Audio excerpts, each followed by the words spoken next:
हम लोग जो राणा शर्मा जी को जो रैंकिंग जो प्रदान कर रहे हैं is one of the senior martial artist, is also the senior martial artist, 1979 best का मार्शल आर्टिस्ट है।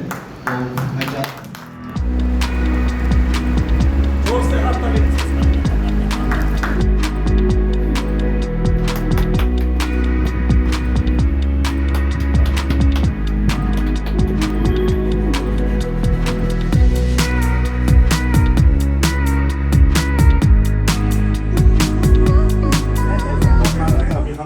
এৱাৰ্ডটো পোৱাৰ পিছত বিভিন্ন সংগঠনে মোক এই ধৰণৰ সম্বৰ্ধনা জ্ঞাপন কৰিছে আৰু আজি যিটো মানে তেওঁলোকে আহি যিটো সম্বৰ্ধনা দিছে, লগতে তেওঁলোকে গুৰু নাচাৰ্য এৱাৰ্ড বুলি এটা অভিহিত কৰি এটা এৱাৰ্ড তেওঁলোকে নতুন এইবছৰ মোক তেওঁলোকে যিটো সন্মান যাচিছে তাৰ কাৰণে মই যথেষ্ট গৌৰৱান্বিত অনুভৱ কৰিছোঁ। এই এৱাৰ্ডবিলাকে আমাৰ নিচিনা কৰ্মকলাবিধে নহয়, এনে কলা যিসকলে বহুত বছৰ ধৰি ইয়াত লাগি আছে তেওঁলোকৰ কাৰণে এটা প্ৰেৰণা, তেওঁলোকৰ কাৰণে এটা কাম কৰি যোৱা শক্তি। গতিকে সংগঠনটোক মই মোৰ অন্তৰৰ ফালৰ পৰা আন্তৰিক ধন্যবাদ জ্ঞাপন কৰিছোঁ। প্ৰতিযোগিতাত কিমান ৰাজ্যৰ প্ৰতিযোগী আছিলে? ৰাজ্যত 10, মানে আমাৰ ভাৰতবৰ্ষৰ প্ৰায় 10খন ৰাজ্যৰ খেলুৱৈ আছিলে। তাত অসম, মেঘালয়, মণিপুৰ, ঝাৰখণ্ড, মুম্বাই, তামিলনাডু, বাংগালুৰু ইত্যাদি কৰি প্ৰায় 10খন ৰাজ্যৰ খেলুৱৈ তাত আছিলে। আৰু ইয়াতে মানে কি হৈছে, এইটো ব্লেক বেল্ট টেষ্ট এণ্ড এৱাৰ্ডিং আছিলে। গতিকে এই টেষ্টটো যিখিনি হাই ৰেংক আছিলে 7 ডান, 6 ডান, 5 ডান, 4 ডানৰ, এইটো আমাৰ ক্ল'জ ৰুমত হয়। ক্ল'জ ৰুমত আমাৰ হৈছিলে, বাকীখিনি অফেন কৰিছিলে তেওঁলোকে ব্লেক বেল্ট টেষ্টখিনি। আৰু যথেষ্ট খেলুৱৈ মানে উৎসাহিত হৈ তেওঁলোকে এইখিনি প্ৰদৰ্শন কৰিছিলে। আৰু ইয়াতে তাৰমানে আমাৰ যিজন উল্লেখ কৰিবলগীয়া কথা, যিজন মুখ্য গ্ৰেণ্ড মাষ্টাৰ বিশ্বম কুমাৰ সিং আৰু ছিনিয়ৰ গ্ৰেণ্ড মাষ্টাৰ যুগল শইকীয়া, তেওঁ 10 ডান ব্লেক বেল্ট হয়। তেওঁলোকে দুয়োজনে উপস্থিত থাকে মানে গোটেই খেলুৱৈসকলক, লগতে global international martial art federation ভাৰতক যি ধৰণে আগুৱাই লৈ গৈছে। আচলতে এই বস্তুটো কি হয়, এটা প্লেটফৰ্ম হয়। তাত তেওঁলোকে এটা ইউনিটি আনিছে গোটেই ৰাজ্যবোৰৰ মিক্স মাৰ্চেল আৰ্ট। আপুনি এইটো নহয় যে মই এতিয়া কুংফু বুলিয়ে মানে অকল কুংফু নাই, তাত টাইকাণ্ডো, কেৰাটে, টাংচুডো চব আৰ্ট ইয়াত লগত মিক্স কৰি এই প্লেটফৰ্মটোৱে এটা ৱৰ্ল্ড লেভেলত লৈ গৈছে, ইণ্টাৰনেশ্যনেল লেভেলত।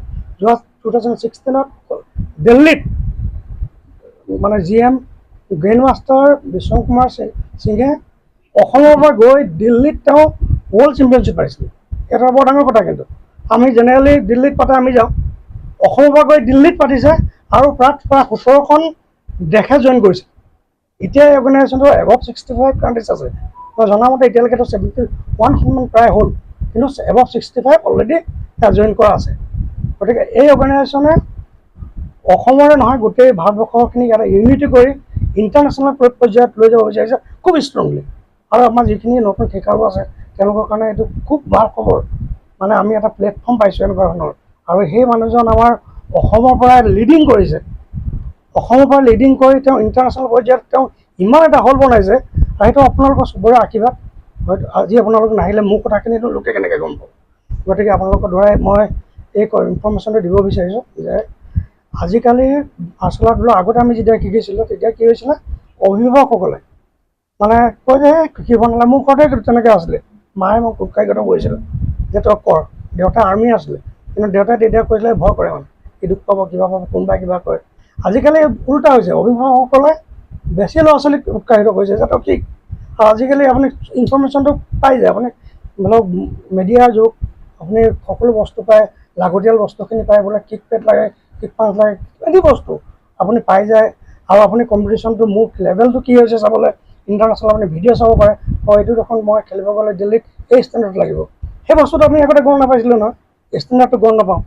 আৰু সেই ধৰণৰ আমাৰ গতিকে আজি মোৰ অনুভৱৰ লগতে এই কথাখিনি ক'ব পাৰে মই অত্যন্ত সুখী হৈছোঁ। এইটো মানে মই নমস্কাৰহে জনাইছোঁ এইজন গুৰুলৈ। তাৰমানে গুৰু দুনাচাৰ্য এজন বৰ ডাঙৰ কথা। মই তেওঁলোকক কুৱেশ্যন কৰিছিলোঁ, তেওঁলোকে কৈছে নহয় এইটো গুৰু দ্ৰোণাচাৰ্য বুলি আমি এৱাৰ্ডিং কৰিছোঁ এইটো গুৰু দ্ৰোণাচাৰ্য নহয় গতিকে এইটো যিটো মানে কোচিঙত মানে as a coach national international লেভেলত তেওঁ যদি সুনাম কৰি আনিব পাৰে তেওঁলোকে এই এৱাৰ্ডটো এই বছৰৰ পৰা দিয়াৰ ব্যৱস্থা কৰিছে আৰু তেওঁলোকে কৈছে যে এই এৱাৰ্ডটো আমি ইন ফিউচাৰ খুব ষ্ট্ৰংলি আমি দিবলৈ ট্ৰাই কৰিম গতিকে তেওঁলোকক ভগৱানে শক্তি দিয়ক এই ধৰণৰ এৱাৰ্ডবোৰ দি খেলুৱৈসকলক উৎসাহ দিয়ক ইন ফিউচাৰ তাৰে কামনা কৰিলোঁ বঁটাটো আমি যিহেতু সিহঁতক প্ৰদান কৰিছোঁ এখেতে মাৰ্চিয়েল আৰ্টত মানে বহুত বছৰৰ পৰা লাগিছে তেখেতে কমচে কম আজিৰ পৰা 10-20 হাজাৰ ল'ৰা ছোৱালীক মাৰ্চিয়েল আৰ্ট শিকাইছে আৰু তাৰে ভিতৰত বহুতোৱে পুলিচ জইন কৰিছে আৰ্মি জইন কৰিছে আৰু বহুতোজনে অসমৰ পৰা ব্লেক বেল্টো পাইছে সেইকাৰণে আমি ভাবিছোঁ তেখেত এজন গুৰু হিচাপে আমি স্পৰ্টছ পাৰ্চন হিচাপে যেনেকৈ নেশ্যনেল আমাৰ ভাৰতবৰ্ষৰ ফালৰ পৰা নেশ্যনেল যেনেকৈ গুৰুসকলক দ্ৰোণাচাৰ্য এৱাৰ্ড প্ৰদান কৰা হয় সেই হিচাপে আমি এটা গুৰু দ্ৰোণাচাৰ্য এৱাৰ্ড তেখেতক প্ৰদান কৰিছোঁ আৰু আমি ভৱিষ্যতো যিহেতু কোচ হিচাপে যোনে এনেকুৱা অভিজ্ঞতা লাভ কৰিব তেখেতক আমি চেষ্টা কৰিম আৰু তেখেতক গ্ল'বেল ইণ্টাৰনেশ্যনেল মাৰ্চিয়েল ফেডাৰেশ্যনৰ ফালৰ পৰা গ্ৰেণ্ড মাষ্টাৰ এৱাৰ্ডো দিয়া হৈছে আমি জনামতে আৰু 7 ডিগ্ৰী বেল্ট পোৱা মানে তেখেত এটা প্ৰফেচাৰ ডিগ্ৰী মানে প্ৰফেচাৰ হিচাপে তেখেতক এটা মানে হেৰি কৰা হৈছে সেইকাৰণে মানে আমি খুব আনন্দিত হৈছোঁ যে অসমৰ মানুহজনে এনেকুৱা অভিজ্ঞতা লাভ কৰিছে সেইবাবে আমি ইমান ডাঙৰ এটা এৱাৰ্ড আমি হেৰি কৰিছোঁ যে এইবাৰ আমি ফাৰ্ষ্ট টাইম দিছোঁ আৰু আমি চেষ্টা কৰিম যে প্ৰত্যেক বছৰ যদি এইটো ধৰণে মানুহ ইণ্টাৰনেশ্যনেল আৰু নেশ্যনেল লেভেলৰ কোচ হিচাপে আৰু গুৰু হিচাপে যেনেকৈ আগবাঢ়ি যায় আমি এইটো এৱাৰ্ড দিয়া আমি ভৱিষ্যতো আমি চিন্তা কৰিম